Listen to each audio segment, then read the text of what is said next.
Welcome back to Kiesel News, everybody. To start today off, we have news that a Mass Effect series live action is in the works, and I'm glad to see this. I think I know Mass Effect 5 is in development, and I think a series to go alongside it would be good cross promotion.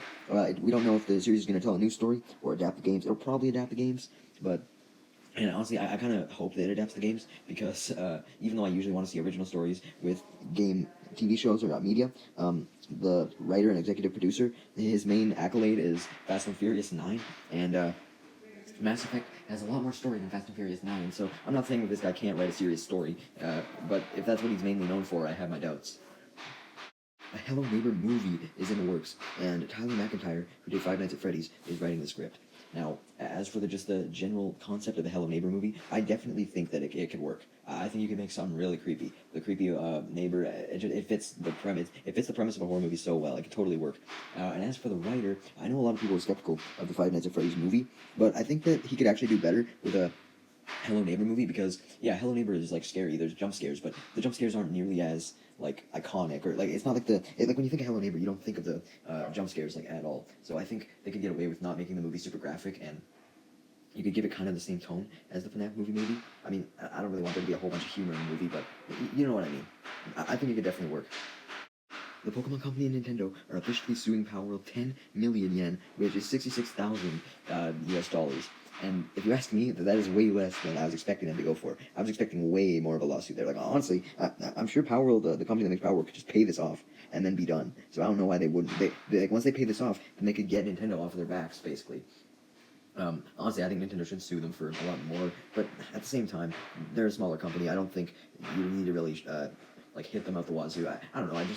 I just wish the Power Company would admit to the fact that they stole designs. Like they still deny every single time, and it's just like if they just accepted that they did steal designs, I would respect it a lot more because it's not like the game the game isn't a total copy of Pokemon at all. Like there's guns, there's base building aspects. Like there's a lot of things in it that are better than Pokemon, right? But it's just I don't like the developers. And I think they use AI for some of their designs too. I mean, yeah, just if I were them, I would just pay this and then apologize for stealing designs, and then boom, you could probably just go onwards without having to deal with any other future lawsuits.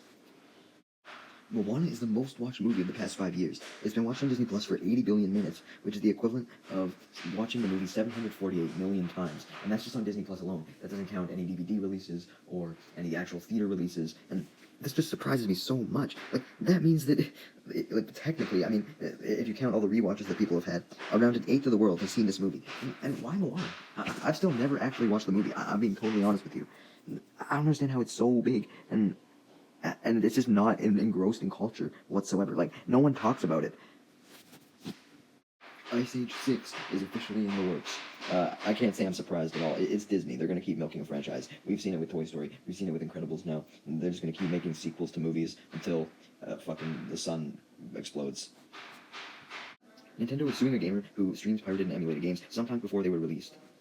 And his channels had already been taken down, but he would just keep creating new channels again and again and again to keep doing it, because he just had so many burner accounts. And I would normally be on the side of the person playing the emulated game. I don't think it really matters, so long as you buy the original game.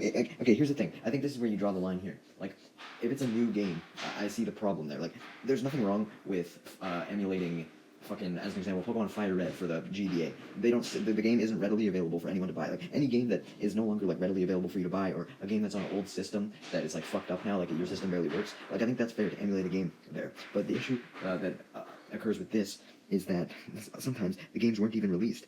So, like, that's just your problem right there. I don't see how you can defend this. That's basically just leaking an entire game early to the public. It's not even the fact that he's emulating the game.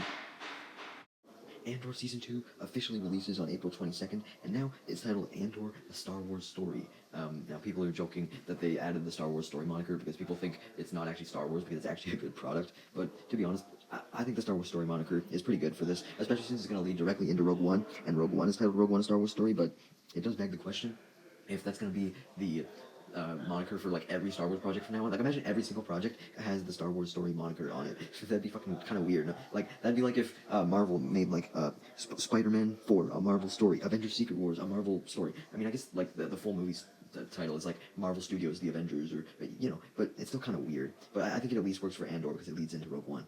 As for the April 22nd release date, I honestly wasn't expecting it that early next year. It'll feel weird to have another Star Wars show back on the air. I guess The Acolyte didn't end that long ago, but I don't know. The Acolyte kind of just feels like a fever dream. Maybe it's just because like Disney's basically ignored it since it's released, but I can't be the only one who thinks it kind of disappeared, and after all the drama, no one talks about it anymore. Apparently, Euphoria is dead. I mean, this hasn't been reported by like Discussing Film or Culture Crave or any of the other usual outfits I use, but according to Screen Time, who quotes The Insider, Euphoria is dead. Like, what killed it? As far as we knew, season 3 was going to go into production soon. Maybe the cast got too old, or maybe the failure of The Idol, which is in the same universe, just was too bad to come back from. I mean, The Idol was just one of the worst shows ever created, so maybe they just called her quits and threw in the towel. But yeah, definitely surprising news to see the show canceled, if you ask me. If this is true. If it does come out that this is not true, I will do an update, but very surprising. Unfortunate news. I said I would give an update if an update came out, and yeah, HBO has denied that Euphoria is being canceled. Apparently, season 3 is still set to resume production next year. So yeah, the show is not canceled. So much for that report. Damn.